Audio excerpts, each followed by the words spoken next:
ఆకలి ఎలా ఉంటుందో మీకు తెలుసా? సాధారణంగా హనుమంతుడు చెట్ల మీద దొరికే పళ్ళు కాయలను తిని తన ఆకలిని తీర్చుకుంటాడు. కాని ఒకరోజు సీతారాములు నివసిస్తున్న ఆశ్రమానికి వెళ్లిన హనుమకి సీతమ్మ వండిన వంటకాల ఘుమఘుమలకు భయంకరమైన ఆకలి వేస్తుంది. నేరుగా సీతమ్మ దగ్గరకు వెళ్లి, తల్లి, నాకు చాలా ఆకలిగా ఉంది, తినడానికి ఏమైనా పెట్టండి అని అడుగుతాడు. అది విన్న సీతమ్మ చిన్నగా నవ్వుతూ హనుమని కూర్చోబెట్టి అరిటాకు వేసి వండిన పదార్థాలన్నీ వడ్డించడం ప్రారంభిస్తుంది. కాని స్వామికి ఎంత తిన్నా ఆకలి తీరదు. సీతమ్మ వండుతూ వడ్డిస్తూ ఉంటే హనుమ చిటికలో తినేస్తూ ఉంటాడు.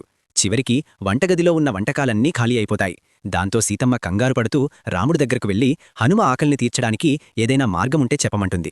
అప్పుడు రాముడు, జానకి, నువ్వు సాధారణ వ్యక్తికి భోజనం వడ్డించడం లేదు. హనుమంతుడు లోకాలని ఏలే ఆ పరమేశ్వరుడి అంశ. చిన్న వయసులోనే ఆకలితో సూర్యుడినే మింగడానికి ప్రయత్నించాడు. ఆలోచించు, పరిష్కారం నీకే వదిలేస్తున్నా అని చెప్తాడు.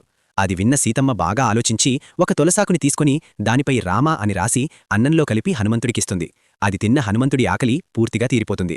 మీరు హనుమంతుడి భక్తులు అయితే జై హనుమాన్ అని కామెంట్ చేయండి.